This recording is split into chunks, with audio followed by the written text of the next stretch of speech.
Salut les investisseurs, dans cette vidéo, on va mettre à jour l'analyse quantitative de Jacques Metals suite à la publication de ses résultats annuels. Abonnez-vous à la chaîne si ce n'est pas déjà fait, on commence tout de suite avec Jacques Metals.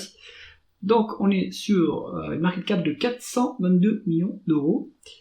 On a un cours de l'action qui est, sur 10 ans, il est stable, on va dire, on a un niveau médian, il fait rien, sauf que en fait c'est une entreprise cyclique, donc on n'investit pas sur le long terme pour les entreprises cycliques, on essaye d'attraper le bas de cycle pour ensuite jouer la hausse du cycle, et on vend quand on est au plus haut du cycle, où est-ce que se trouvera le plus haut du cycle, ça reste à voir, c'est un art, c'est pas une science, mais en tout cas c'est ce qu'on essaye de faire, et donc ensuite naturellement le cycle redescend, et on répète l'opération plusieurs fois si on peut. Donc là on voit que le cours de l'action après la publication il n'a pas forcément beaucoup monté, donc là on est sur quand même un rebond intéressant depuis le début de l'année.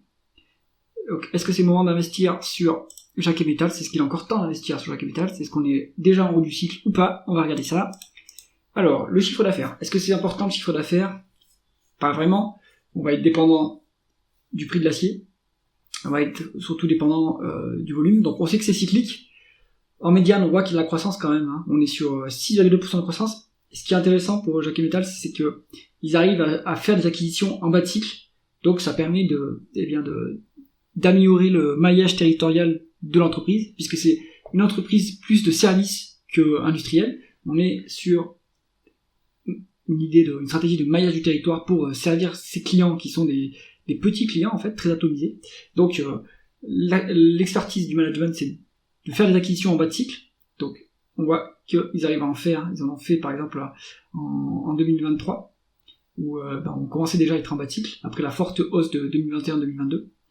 Là on est encore du coup sur une décroissance du chiffre d'affaires, les volumes aussi sont en baisse, donc et le prix encore plus, donc on est toujours un peu en souffrance, mais en tout cas on a profité des bas de cycle pour faire des acquisitions, ça c'est positif. Les marges, pas de mystère sur les marges, c'est cyclique, quand le chiffre d'affaires baisse, on peut pas éviter l'effet ciseau négatif, donc la marge brute, on limite la casse, on est en train de rebondir d'ailleurs depuis le premier trimestre 2024, donc le taux de marge brute, il est pas si loin de la médiane qui est à 24%, on a 22%, 22,5% de taux de marge brute, donc c'est pas si mal. Le taux de marge d'EBITDA commence aussi à rebondir depuis septembre 2024, donc on voit qu'en fait en haut de cycle, on a une excellente rentabilité opérationnelle, 12%, ce qui est quand même pas mal. En bas de cycle, ce qu'on arrive à faire, c'est on arrive à limiter les pertes, donc sauf là en 2020, on a fait une perte, mais à l'heure actuelle, le management arrive à éviter les pertes. Donc la marge elle est symbolique, la marge nette elle est symbolique, on a des bénéfices nets hyper bas, mais on fait pas de pertes, donc ça c'est plutôt bien. Donc on arrive à bien déstocker en temps et en heure pour éviter de faire des pertes. Donc ça c'est très bon, on est sur un management, on est sur une activité qui est très très très difficile, et un management qui est bon dans ce qu'il fait, qui a bien anticipé les cycles. Donc là-dessus, on est bien. Ensuite, on regarde la conversion des bénéfices nets en free cash flow. Donc là, on voit qu'il y a une différence qui est importante, mais si on se met sur 5 ans, on a une équivalence entre bénéfices nets et free cash flow, donc on arrive bien à convertir en espèces, en liquidité, les bénéfices, donc ça c'est excellent. Qu'est-ce qui s'est passé sur 10 ans pour qu'on ait un décalage? Est-ce qu'on a une variation du BFR qui est défavorable? On a 1,5 milliard, donc là ça explique une bonne partie de la différence, qu'on arrive à récupérer avec pas avec une moindre dépense en capital, on maintient l'outil industriel, l'appareil industriel, sans investir plus. Donc on fait plutôt des acquisitions chez Jacques Metals, mais on fait aussi de la croissance organique, et donc il doit y avoir des other non-cash items, donc il y en a pour 400 millions, donc à voir dans le tableau de flux de trésorerie de quoi il s'agit. Pour valoriser l'entreprise, s'il n'y a pas de dette, on utilisera les free cash flow, mais il y a de la dette, donc on utilisera plutôt la valeur d'entreprise sur EBITDA. On continue avec la rentabilité opérationnelle de Jacques Metals. On est sur une médiane de rendement des capitaux investis qui est à 7,1 et qui veut absolument rien dire, puisqu'on voit complètement que les cycles ils sont de plus en plus amples. On a eu donc une forte dération de la rentabilité opérationnelle en 2001, un énorme rebond après la crise inflationniste de 2022. Et là, on a touché un point bas à 1,4 en juin 2024. Maintenant, on commence à remonter. Je pense que la rentabilité va se rétablir. Donc en fait, ça n'a pas trop d'intérêt de regarder cette valeur-là en médiane, parce qu'en fait, on a des phases haussières explosives en termes de rentabilité. Et donc c'est là qu'il faut être investi sur Jacques Metals, et ensuite il faut bien capter à quel moment le cycle va se retourner et que la rentabilité va forcément se dégrader. L'endettement du groupe. Donc là, comme on est en bas de cycle, il vaut mieux éviter d'être endetté sur ce genre de dossier. On est sur alors 2 fois, on est à 5 fois, un peu moins, allez, à 4 fois, l'EBITDA en dette nette.